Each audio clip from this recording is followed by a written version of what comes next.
Hi, welcome back to Nana's Baba. In this episode, we'll take a look at how we decided I would go to China. So, when we first uh, decided we were going to adopt it internationally, the obvious thing that flew to the forefront, we didn't know at that time how long the duration would be we're going to China. What an awesome opportunity to take the family over to China. That was our surface level thoughts because we do homeschool our children. We were like, what a great life experience for them. And then that was the surface level thought. Then we started really thinking back on when we brought our children home, and like I've mentioned before, they were domestically adopted. I took my paternity leave, and I was at home, and my wife was there, and we were around our children, building this family unit, for concentrating on that for the entire duration. But with the China trip, one of the things that was a little different is also the cost. We knew we were well prepared to bring our children home, and there was still hundreds of dollars worth of stuff that we needed to get, uh, things we needed to do. So we knew it was expensive. I would much rather have that money, and I think my wife would too, going more into family experiences versus in flight movies and going to China, where the vast majority of the time will be traveling to get Anna and get Anna home. So, Nana, that was what we sort of thought originally. So, how do we do this? We either all go, because the option to have just mom and dad, me and my wife go, was kind of off the table. Like I mentioned, they're special needs children. And our family situation is not really set up for someone to watch our kids for 22 days. Excuse me. So that quickly went away. And it was either all of us go or one of us goes. Well, the decision sort of which one of us go. So we rose Chambode. No, we didn't do that. We started taking a look at it. My wife provides stability for the family. I have the easy part. I go to work every day. So it's normal in our family for me to not be here during the day. If we were to switch roles and I were to take over her job, probably the hardest job in the world, not probably is, it would disrupt the whole family unit. So then it started pointing more towards dad's going, which kind of made sense for us also. In my job and my life experiences, I've been in many foreign countries where I was the only person that spoke English. And that doesn't really frighten me. The other thing is, you don't have to be the top level advisor to know what's going on in the world. China's hooked on to North Korea. About everything the United States owns, or at least half of it, is sitting off the coast of North Korea to make a point. So that sort of weighed in a little bit also, and China's none the happy to have that off their coastline. So geopolitics, and then we started looking at the region. Not the most healthiest of areas where my daughter's at.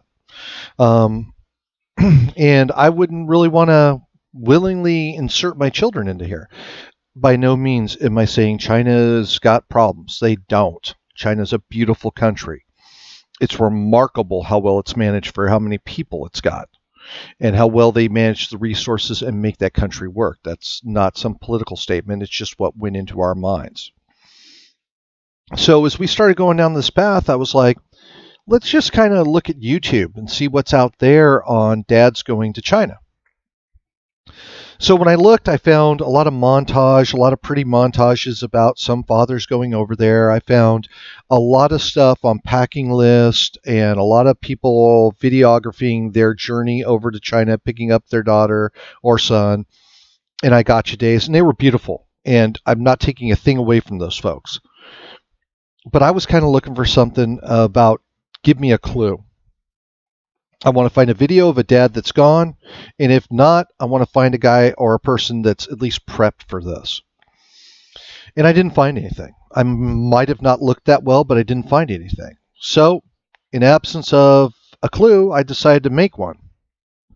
So I kind of snapped into my military training and started to plan. My wife calls this the notebook of fun.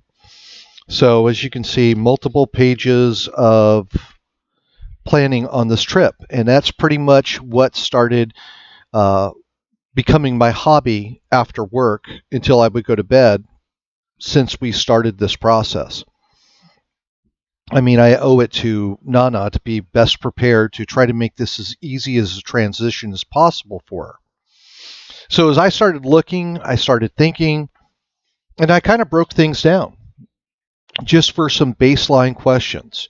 In-country needs, emergency medicine, flight, finances, navigation, communication coming back. Because remember, there's a great firewall of China. It's not like going to Minnesota where your phone just kind of works all over the place. They have the great firewall. And yes, you can talk to your phone company and get them unlocked. We'll go through some of that as we start talking each one of these areas in these episodes. Software, apps, pre-flight concerns, dietary concerns. The list just started growing. And at least gave me a point where I didn't have to worry about it. I wrote it down and started researching about it. Excuse me. And there's been a lot of you out there that have been hugely helpful. Maybe not even know it. One thing I will do is I will put down all the links in there. So that's kind of how we got to a point that we decided that Dad would go get Nana. And one of the first things we did was buy Mandarin flashcards that another adopted family had made. A great way to make a fundraiser for offsetting some of the adoption cost of these 25 flashcards. And I'll show them to you. But that's where I finally learned out that I'm not Dad, I'm Baba. And that's kind of like we said, going back to the name. I think in each one of these videos, I'll kind of start breaking down those concerns because as we've been prepping, Sundays are when I usually post these videos.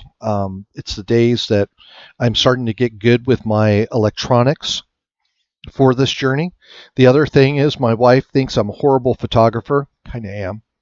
And I didn't grow up in a camera family. So without her being there, I need to be all about the video and the photography.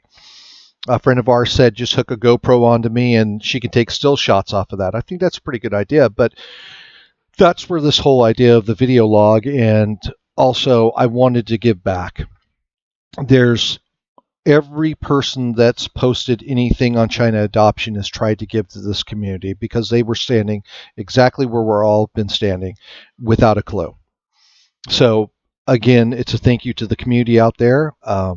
Too many videos for me to press thumbs up on, and a chance for hopefully making your trip better.